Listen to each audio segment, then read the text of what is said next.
يا إله الكون تبقى نور من ضل وضاع أنت أسمى أنت أنقى أنت للروح شراع يا إله الكون تبقى. السلام علیکم ورحمۃ اللہ وبرکاتہ. اللہم صلی علی سیدنا و مولانا محمد و علی آل سیدنا و مولانا محمد و صحابہ وبارک وسلم. رب اشرح لی صدری ویسر لی امری واحلل عقدۃ من لسانی یفقہوا قولی. رب تعالیٰ سے دعا ہے کہ میرے منہ سے جو بھی لفظ نکلے اسے خیر کا سبب بنائے، اس سے شر نہ پھیلے. تو شروع کرتے ہیں جی ہماری پہلی پوڈ کاسٹ، جس کا انٹرو ہم نے دیا تھا پچھلے ہفتے، جس میں ہم آج ڈسکس کریں گے نوجوان نسل کی سمت.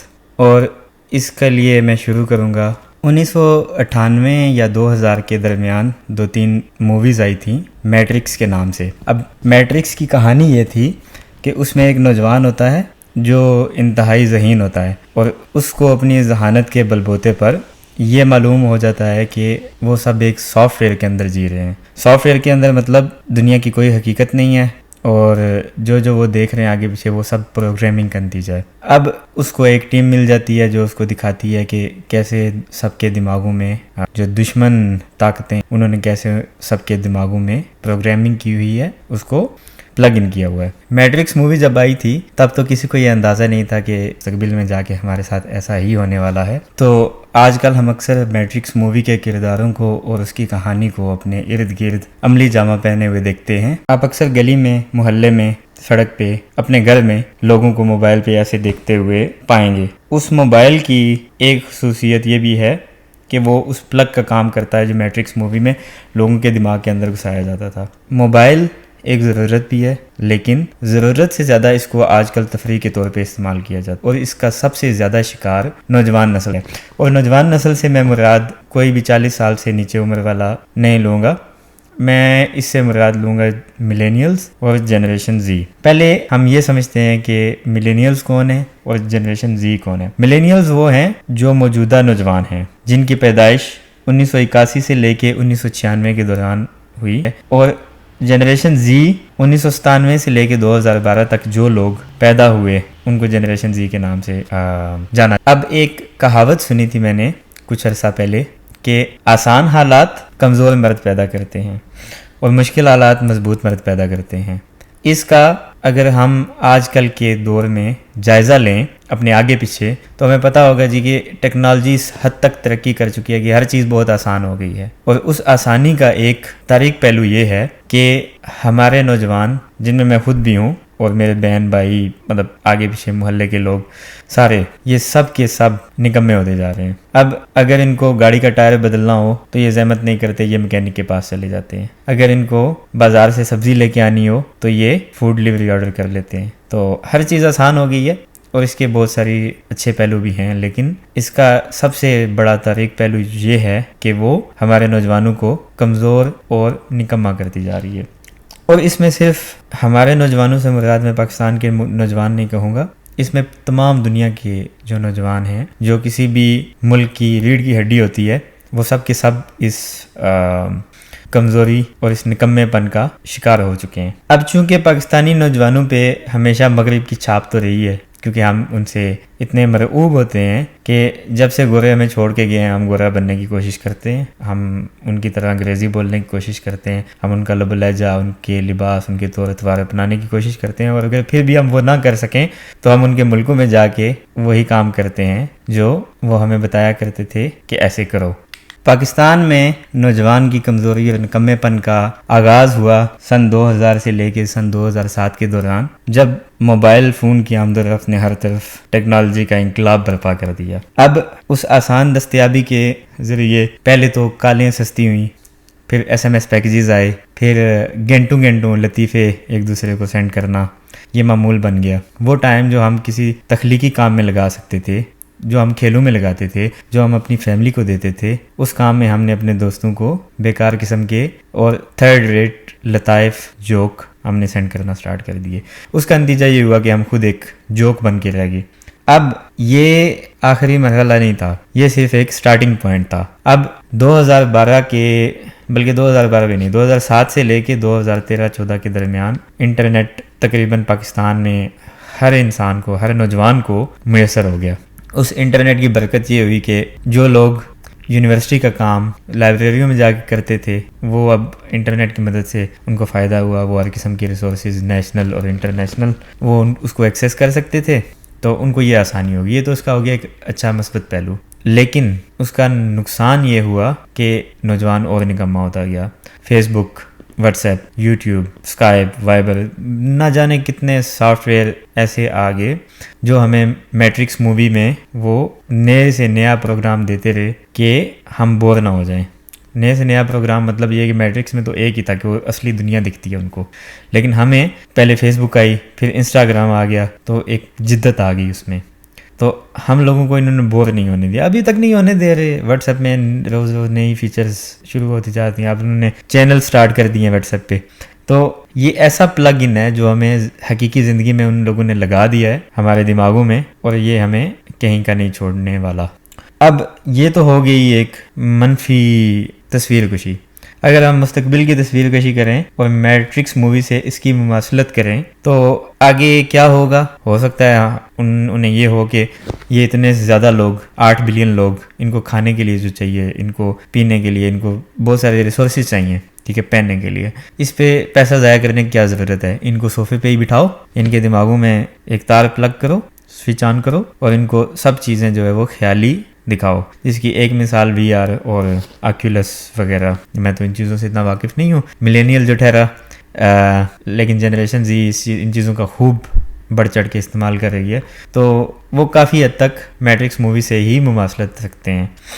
خواتین کی صورتحال بھی جی مردوں سے کم نہیں ہے، اس میں ہم دیکھتے ہیں کہ وہ مردوں کے شانہ بہ شانہ کھڑی ہیں۔ ہماری یونیورسٹیز میں جا کے دیکھ لیں، ہمارے کالجز میں، سکولز میں، ایون گھروں میں جو لوگ پڑھے لکھے نہیں ہیں وہ لوگ بھی، یعنی عورتیں گھر کا کام کرتے ہوئے اگر ان کو کوئی نئی سبزی بنانی ہے تو وہ پہلے تو اپنے چاچی، تائی، دادی، ماں وغیرہ سے سیکھ کے آتے تھے، لیکن اب وہ یوٹیوب سے سیکھتے ہیں۔ تو میں یہ نہیں کہتا کہ یہ غلط چیز ہے، اس کا فائدہ بھی ہے، لیکن اس کا نتیجہ یہ ہوا کہ ان کے اپنے گھر والوں سے رشتہ کٹ گیا ہے۔ خاتون کا اپنے بچے کے ساتھ بس اتنا رشتہ رہ گیا کہ اب بچہ روتا ہے تو اس کو موبائل پکڑا دو، تھوڑا بڑا ہوتا ہے اس کو ٹیب لے کے دے دو، اور اس چیز نے اتنا نقصان پیدا کیا ہے، اس چیز نے اتنا نقصان کیا ہے کہ ہماری جو آنے والی نسل ہے وہ جنریشن زی سے بھی زیادہ نکمی ہونے والی ہے۔ اللہ کرے میں غلط ہوں، لیکن جو کرائن، جو آثار دکھائی دیتے ہیں وہ ایسے ہی ہیں کہ ماؤں نے اپنے بچوں کو بالکل موبائل کے حال پہ چھوڑ دیا ہے۔ اب اس صورتحال سے نمٹنے کے لیے ہمیں کرنا کیا چاہیے؟ ابھی تک حالی مسئلے بتائے ہیں، ان چیزوں کا حل بھی ہے، ہر چیز کا حل ہوتا ہے، دنیا میں کوئی چیز ایسی نہیں ہے، کوئی مشکل ایسی نہیں ہے جس کا حل اللہ پاک نے انسانی دماغ کو نہ دیا ہو، تو اس کا حل بھی ہے۔ سب سے پہلے تو یہ گھر سے شروع ہوگا۔ 2 نسلیں تو خراب ہو چکی، ملینیلز، جنریشن زی، یہ تو گئے، آگے جو اگلی نسل آ رہی ہے اس کے لیے سب سے پہلے ماں کو، سب سے پہلے بہن کو، جتنے رشتے ہوتے ہیں گھر کے، ان کو بچے پہ نظر رکھنی ہوگی۔ ان کو جب وہ روتا ہے تو اس کو تھپڑ مارنا ہوگا، اس کو فون نہیں پکڑانا۔ جب آپ ان سے فون چھین لیں گے تو پھر جو بھی اس کے دماغ میں جائے گا وہ آپ کے تھرو جائے گا، وہ آپ کے ذریعے جائے گا۔ یہ میں خواتین سے بات کر رہا ہوں۔ تو ایک تو یہ ہو گیا کہ بچوں کی تربیت آسان ہو جائے گی، آپ کو پتہ ہوگا کہ آپ نے ان کو کیا سکھایا ہے، جب ان کو اسکول بھیجیں گے تو آپ کو پتہ ہوگا کہ ان کی ذہنی استعداد کیا ہے، اور دوسری بات یہ ہے کہ آپ کا اس سے رشتہ اتنا مضبوط ہو جائے گا بچے سے کہ وہ آپ کی مرضی کے بغیر کوئی قدم اٹھانا پسند نہیں کرے گا۔ پھر جب وہ بڑا ہو جائے گا، اسکول جائے گا، تو اس کی ضرورت ہوگی انٹرنیٹ، موبائل فون، ٹیب، کیونکہ آج کل اس کے بغیر تو گزارا نہیں ہے۔ اس کی عدم دستیابی سے بچہ باقی بچوں سے پیچھے رہ جائے گا۔ تو اس کا حل یہ ہے کہ آپ کو اس کے کانٹینٹ پہ نظر رکھنی ہوگی، وہ کیا دیکھتا ہے، کیا چیز، کون سا پیپر پڑھتا ہے۔ جب وہ گھر آئے تو آپ نے اسے پوچھنا ہے، بیٹا آپ نے اسکول میں، اپنے کالج میں کیا سیکھا؟ کالج کے بچے تو خیر بڑے ہو جاتے ہیں، لیکن اسکول کے بچے ان سے لازمی پوچھیں کہ آپ نے کیا سیکھا ہے، تاکہ وہ کسی غلط جانب گامزن نہ ہوں، کوئی غلط سٹیپ نہ اٹھائیں۔ پھر ان کے لیے مشکل حالات پیدا کریں۔ ایک فلاسفر ہیں، ایک یوٹیوب پہ بھی اپنا کانٹینٹ وغیرہ بناتے ہیں، محمد ایجاب نام ہے ان کا، تو وہ کہتے ہیں کہ میں بچپن میں جس جگہ پہ پیدا ہوا، جس ایریا میں پیدا ہوا، وہ سیف ایریا نہیں تھا، وہاں پہ جرائم ہوتے تھے۔ تو جب میں بڑا ہوا، میں پڑھ لکھ گیا، تو میرے پاس آپشن تھا کہ میں کسی ایسے علاقے میں موو ہو جاؤں جو سیف ہو، جہاں پہ ہر بندہ اچھا ہو، لیکن میں نے اسی جرائم والے علاقے میں ہی رہنا پسند کیا، تاکہ میں اتنا آسان نہ ہو جاؤں، میں اتنا اپنے آپ کو نکما نہ فیل کروں، اتنا بے بس فیل نہ کروں کہ مجھے اچھائی ہی اچھائی دکھے ہر طرف اور مجھے برائی کو جاننے کا موقع نہ ملے، مطلب مجھے جرائم سے پالا نہ پڑے تو میں نکما ہو جاؤں گا۔ تو اس کی مثال انہوں نے اس طرح دی کہ جب پہلے زمانے میں لوگ جنگیں لڑتے تھے تو مضبوط مرد ہوتے تھے، لیکن آج کل فیس بک ٹک ٹاک کا زمانہ ہے تو ہمارے پاس کمزور مرد ہیں۔ تو بات وہیں پہ چلی گئی جہاں سے سٹارٹ ہوئی تھی کہ مشکل حالات مضبوط مرد پیدا کرتے ہیں اور آسان حالات کمزور مرد پیدا کرتے ہیں۔ اگلا کام جو آپ کر سکتے ہیں جو بڑوں کے لیے بچوں کے لیے یکساں مفید ہے وہ ہے کہ دین کی طرف ان کو راغب کیا جائے۔ بچوں کو شروع سے ہی دین کی عادت ڈالی جائے، نماز پڑھنا، قرآن ڈیلی پڑھنا، ڈیلی بے شک ایک آیت ہی ہو ڈیلی پڑھنا، بچوں کو اتنی عربی سکھانا کہ ان کو قرآن سمجھ آ جائے، یہ بہت لازمی چیز ہے۔ تو میری عمر میں جا کے اگر وہ سیکھنا شروع کریں گے تو ان کو 3 گنا زیادہ محنت کرنی پڑے گی، لیکن اگر چھوٹا بچہ عربی سیکھتا ہے اور قرآن سمجھنے کی صلاحیت حاصل کر لیتا ہے تو اس کے لیے وہ بہت آسان ہو جائے گا۔ روزے رکھوائیں ان سے، ماں باپ کا ادب سکھائیں، پڑوسیوں کے ساتھ ان کے حقوق سکھائیں۔ یہ سب چیزیں اسکول اس طرح نہیں سکھاتا جس طرح ایک ماں اور باپ سکھا سکتا ہے، ٹھیک ہے؟ اپنے بچوں کو ٹائم دیں، یہ ایک حل ہے۔ پھر ماں کا اولاد کے ساتھ رابطہ کہ فون نہ اس کو پکڑا دے بات بات پہ، یہ ہم اس کو پہلے ڈسکس کر چکے ہیں، لیکن پھر ایک بار کہ جب بچپن سے ہی اس کو فون سے لگاؤ ہو جائے گا بچے کو تو بڑا ہو کے وہ ماں باپ کی اس طرح قدر نہیں کر سکے گا جیسا ان کا حق ہے۔ تو اس کا اپنے ساتھ رابطہ بڑھائیں، فون کے ساتھ نہیں۔ اس کے علاوہ بھی باقی جو ٹیکنالوجی ہے اس کا استعمال بچے کم سے کم کریں تو یہ ان کے لیے زیادہ اچھا ہے۔ کتابیں پکڑائیں ان کو، کتاب ایسی جو آپ نے پڑھی ہو تاکہ آپ کو پتہ ہو کہ اس میں ایسا کچھ ہے نہیں جو بچے کی تربیت میں منفی اثر ڈالے گا۔ پھر ایک اور اہم چیز جس میں نے دیکھا ہے کہ ایون میرے بہن بھائی جب ہم چھوٹے تھے تو ہمیں گھر سے یہ کہا جاتا تھا کہ کھیلو نہیں، ٹھیک ہے، پڑھائی پہ توجہ دو، پڑھائی پہ توجہ دو۔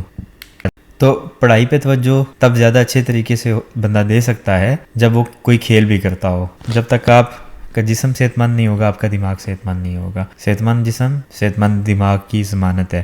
تو آپ اپنے بچوں کو کھیل میں ڈالیں، ان کو سوئمنگ سکھائیں، ان کو فٹ بال کھیلنے کی ترغیب دیں، ان کو کوئی مارشل آرٹس کھیلنے کی ترغیب دیں، جیسے کراٹے یا کنگ فو یا اس طرح کا کوئی ایسی چیز جس سے وہ مضبوط ہو سکیں، جس سے ان کو ان فضولیات سے جو ہمارے نئے نئے دماغ میں پروگرام فیڈ کیے جا رہے ہیں ان سے ہٹ کے کچھ سیکھنے کا، کچھ سننے کا موقع ملے۔ پھر جب وہ باہر جا کے دوستوں کے ساتھ کھیلیں گے، ٹھیک ہے، تو ان کا دماغ بھی کھلے گا، ایک بلوغت آئے گی۔ وہ بلوغت غلط بھی ہو سکتی ہے، صحیح بھی ہو سکتی ہے، لیکن اس کا حل یہ ہے کہ آپ نے ایک فلٹر لگانا ہے ان کی تربیت پہ۔ آپ نے ڈیلی ان پہ نظر رکھنی ہے کہ ان کی عادات میں کیا تبدیلی آ رہی ہے، انہوں نے کیا سیکھا ہے آج۔ کوئی ایسی چیز تو وہ نہیں کر رہے جس سے جو آپ کی سکھائی ہوئی نہیں ہے یا جو آپ کی اخلاقی اقدار ہیں، جو آپ کی ویلیوز ہیں ان سے میچ نہیں کرتی، تو آپ نے ان پہ نظر رکھنی ہے۔ تو اس طرح آپ کے بچے کی اگر کوئی غلط دوست بن جاتے ہیں تو وہ اول تو ان سے پیچھا چھڑا لے گا، لیکن اگر ان کے ساتھ رہتا بھی ہے تو وہ ان کی غلط عادات نہیں اپنائے گا۔ اور ضروری مار پیٹ لازمی کریں۔ میں یہ نہیں کہتا کہ بچوں کو خام خواہ ماریں، لیکن میں نے دیکھا ہے کہ آج کل والدین اپنے بچوں کو ہاتھ نہیں لگاتے، ان کو بے جا لاڈ پیار دیتے ہیں، ان کی ہر ضد مان لیتے ہیں۔ یہ چیز بچے کے لیے زہر کی مانند ہے۔ کیا آپ اپنے بچے کو 1000 چاکلیٹ یا 1000 ٹافیوں کے پیکٹ دے دیں گے کہ بیٹھ کے کھاؤ کیونکہ اس کو اچھے لگتے ہیں؟ نہیں، کیونکہ اس سے وہ بیمار ہو جائے گا، ٹھیک ہے؟ تو اسی طرح جب وہ کوئی غلط عمل کرتا ہے تو کوشش کریں کہ وہ آپ کی بات مان جائے اور اس غلط عمل یا اس غلط بات سے پیچھے ہٹ جائے اور آپ سے معافی مانگے۔ لیکن اگر نہیں ہوتا تو اس کو ضرور ماریں، بچے کو ضرور ماریں۔ اتنا نہ ماریں کہ وہ آپ سے باغی ہو جائے، لیکن اتنا ضرور ماریں کہ آئندہ وہ کام نہ کرے۔ یہ بات بہت عام ہے، ٹھیک ہے؟ تو یہ ماں باپ کا بچے کو مارنا اس کے بھلے کے لیے ہوتا ہے۔ ان کی ضدیں نہ پوری کریں اور پھر عملی مثال بن کے دکھائیں۔ جیسے اگر آپ بچے کو کہتے ہیں جی کہ بیٹا اٹھ کے نماز پڑھو، تو بیٹا کیوں نماز پڑھے گا جب آپ خود نہیں پڑھتے؟ پہلے آپ خود پڑھیں، آپ ان کو پڑھ کے دکھائیں۔ جب بچہ چھوٹا ہوتا ہے تو اپنے ماں باپ سے ہی سیکھتا ہے سب کچھ، اگر آپ ان کو موبائل نہ دیں تو آپ نماز پڑھ کے دکھائیں گے، وہ آپ کے پیچھے نماز پڑھیں گے۔ آپ کتابیں پڑھیں گے، وہ کتابیں پڑھیں گے۔ آپ کسی ہیلدی ایکٹیویٹی، مثال کے طور پر آپ جم جاتے ہیں تو آپ کے بیٹے کو جم جانے کا شوق ہوگا۔ کسی بھی اولاد کی یا کسی بھی اولاد کا پہلا جو رول ماڈل ہوتا ہے اس کا باپ ہوتا ہے۔ کسی بھی لڑکی کی جو پہلی رول ماڈل ہوتی ہے اس کی ماں ہوتی ہے۔ تو پہلے تو آپ ان کو رول ماڈل یا اپنا ایک عملی مثال نمونہ بنا کے دکھائیں کہ ہم نے ایک اچھی زندگی گزاری ہے تو ہمارے نقشے قدم پہ چلو، تم بھی کامیاب ہوگے۔ پھر یہ تو آپ نے اپنے بچے کے لیے کیا، لیکن بہت سارے والدین ایسے ہوتے ہیں جن کے پاس اتنی تعلیم یا جن کے پاس اس طرح کی قوت گویائی یا وہ سٹینڈرڈز نہیں ہوتے جن سے وہ اپنے بچوں کو تربیت دے سکیں. تو آپ کا اپنے آگے پیچھے نظر رکھ کے جتنے بھی والدین بچوں کی تربیت میں مسائل کا شکار ہیں ان کی مدد کریں, ان کو مشورے دیں, ان کے بچوں کو ڈانٹ دیں ان کے سامنے اگر وہ آپ کی سنتے ہیں. اگر وہ بدتمیزی کرتے ہیں پھر کوئی ضرورت نہیں, پھر ان کے ماں باپ کے تھرو ہی جائیں. تو کوشش کریں کہ آپ کے آگے پیچھے جو کمیونٹی ہے وہاں پہ جتنے والدین ہیں ان کے بچے بھی اچھی تربیت حاصل کریں. کیوں؟ یہ آپ کے بچے کے لیے بھی مفید ہے, کیونکہ آپ کا بچہ موسٹ لائکلی زیادہ امکان یہی ہے کہ وہ ان کے بچوں کے ساتھ ہی باہر جائے گا. تو آپ ان کے بچوں کو ٹھیک کریں گے تو آپ اپنے بچے کو بھی ٹھیک کر دیں گے. پھر اپنے بچے کو بھی ایسا بنائیں کہ دوسروں کے بچے اس سے سیکھیں. یہ بہت عام ہے, دوسروں کے بچوں پہ نظر رکھنا اور ان کو سکھانا, ان کی تربیت میں کردار ادا کرنا. اسلام بھی ہمیں اس کی تلقین کرتا ہے. پھر اگر ہم یہ سب چیزیں کر لیتے ہیں تو ہم ایک مضبوط کمیونٹی کی تشکیل کر دیں گے, ایک مضبوط کمیونٹی بنا لیں گے. جب کمیونٹی مضبوط ہو جائے, کمیونٹی سے مراد جتنے لوگ آپ کے آس پاس میں رہتے ہیں, پڑوسی, ہمسائے, جاننے والے, جن کے ساتھ آپ کا اٹھنا بیٹھنا ہے اور آپ کے ہم خیال ہیں, تو جب آپ یہ کر لیں گے تو ایک مضبوط کمیونٹی وجود میں تو وہ کمیونٹی ایک بہت بڑے فورٹ کا کام دے گی, جس سے آپ کے بچوں کو باہر کے نظریات سے, غلط نظریات سے, غلط فکر سے بچنے کا موقع ملے گا. تو اس مثبت پیغام کے ساتھ اجازت چاہوں گا. مجھے دعاؤں میں یاد رکھیے گا. ویڈیو کو زیادہ سے زیادہ لائک کریں, میرے چینل کو سبسکرائب کریں اور اس کو زیادہ سے زیادہ شیئر کریں. اس بات کو یقینی بنائیں کہ زیادہ سے زیادہ لوگ اس کو دیکھیں, تاکہ جو فائدہ, اگر آپ کو کوئی فائدہ ہوا ہے تو باقی لوگوں کو بھی ہو. تو اجازت چاہوں گا, اگلے ہفتے ایک اور مثبت پیغام کے ساتھ حاضر ہوں گا انشاءاللہ. تو دعا میں یاد رکھیے گا. اللہ حافظ. كي نكون كمن أطاع من لنا جنب وسلوى إن دنا الشر وشاء من لمكلوم فأضحى همه للحزن داع من لمظلوم تهاوى يبني للظالم قلاع. يا إله الكون تبقى نور من ضل وضاع أنت